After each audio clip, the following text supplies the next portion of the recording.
आज हम BCom part second business administration first paper जो कंपनी लॉ है उसमें पार्षद सीमा नियम के बारे में जानेंगे।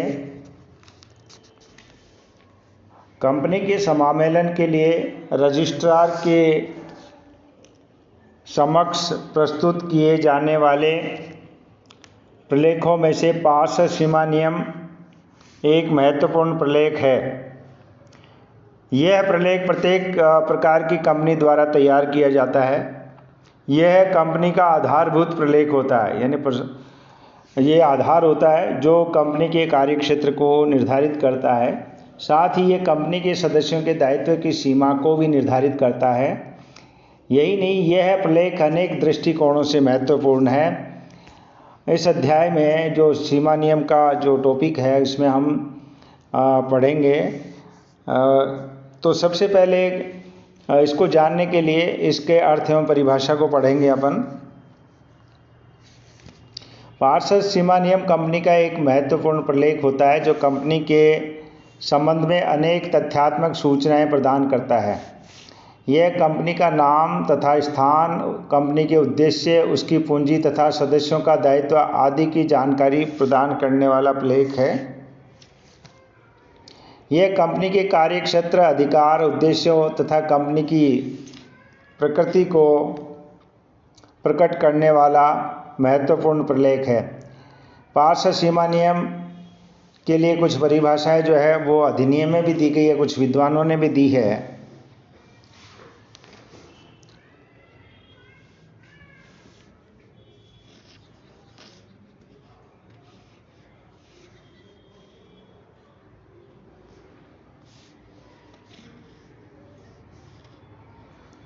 अधिनियम में सीमा नियम से आशय ऐसे कंपनी के पार्षद सीमा नियम से जो पूर्ववर्ती किसी कंपनी विधान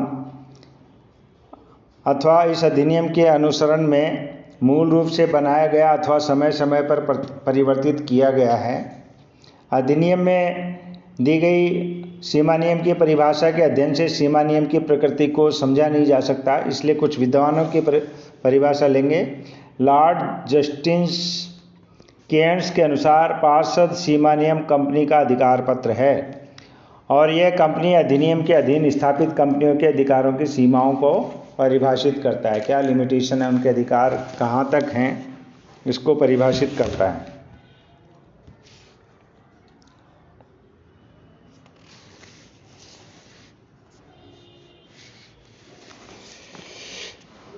हाँ, इसी तरह न्यायमूर्ति चार्ल्स वर्थ ने भी मिलती जुलती परिभाषा दी है।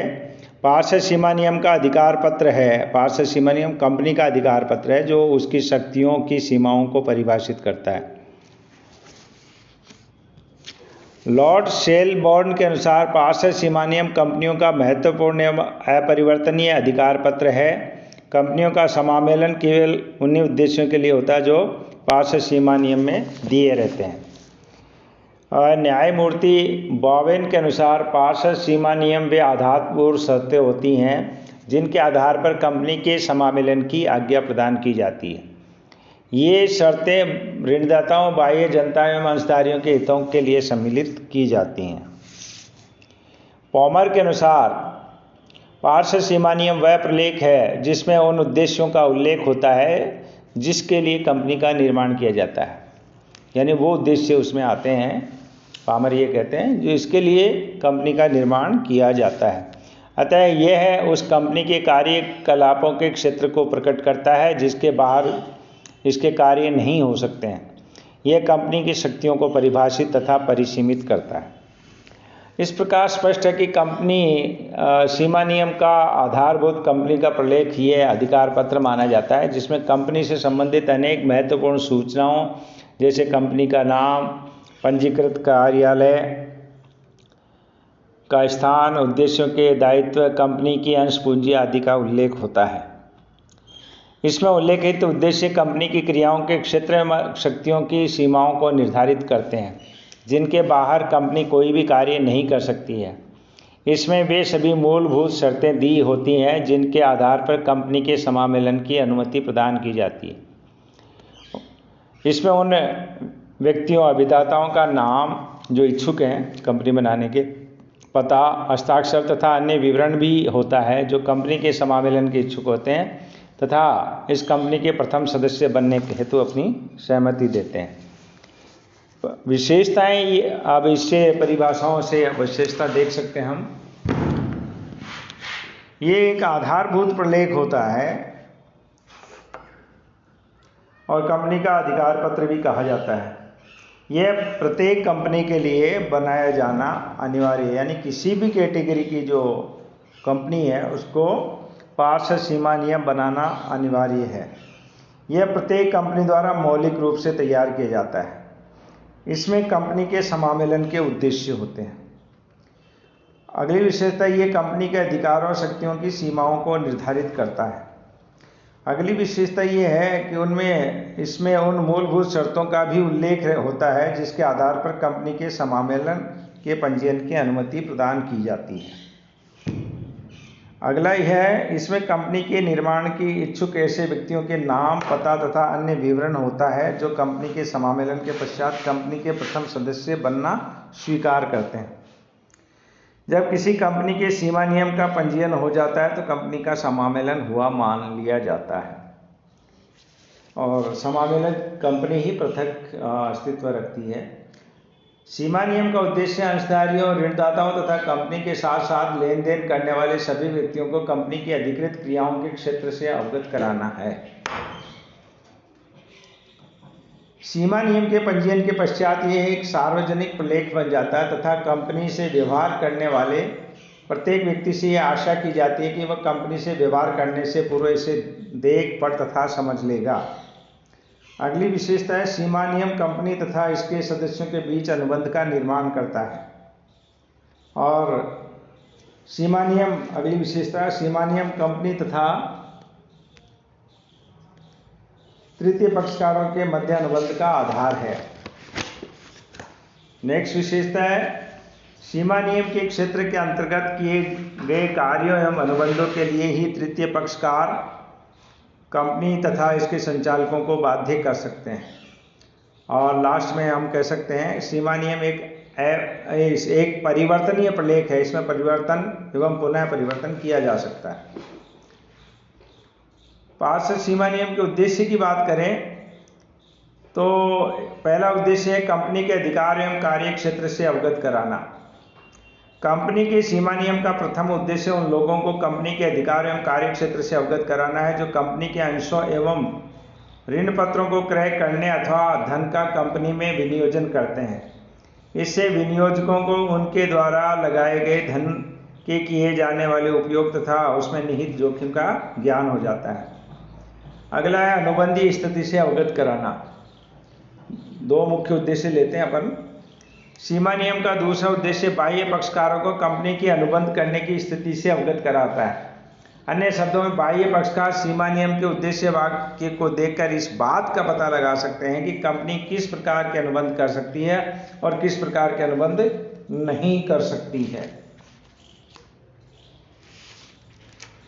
पार्षद सीमा नियम का महत्व जो आप ये देख रहे हैं, 7-8 पॉइंट से इसका महत्व समझाया गया है।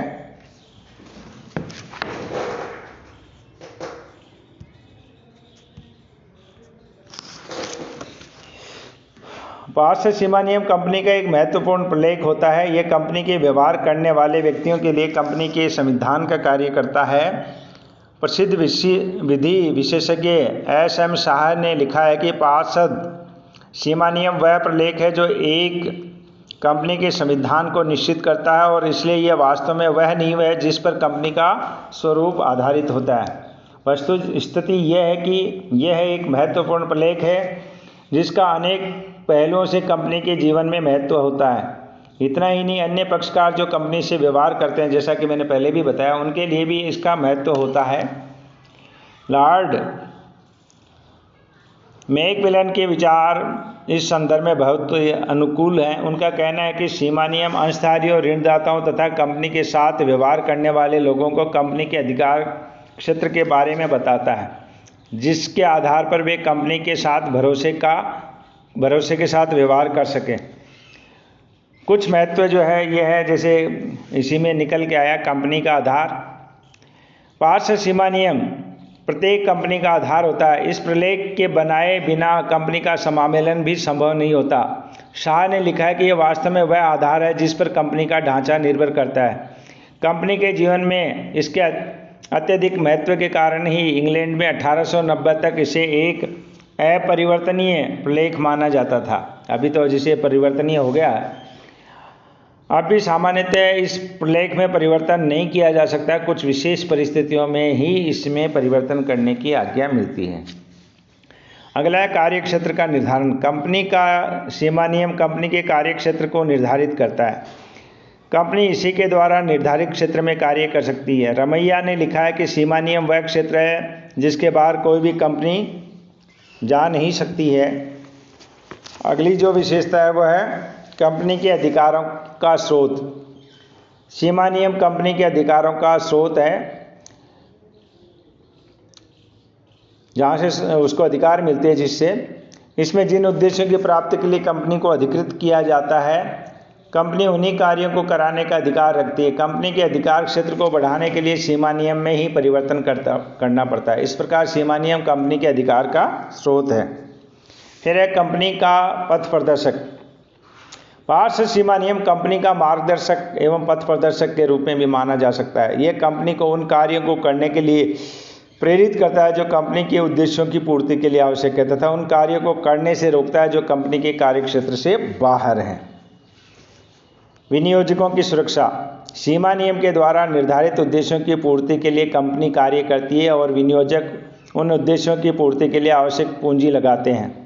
विनियोजक अपना धन लगाने से पूर्व ही कंपनी के उद्देश्यों को देखकर अपनी जोखिम का अनुमान लगा लेते हैं।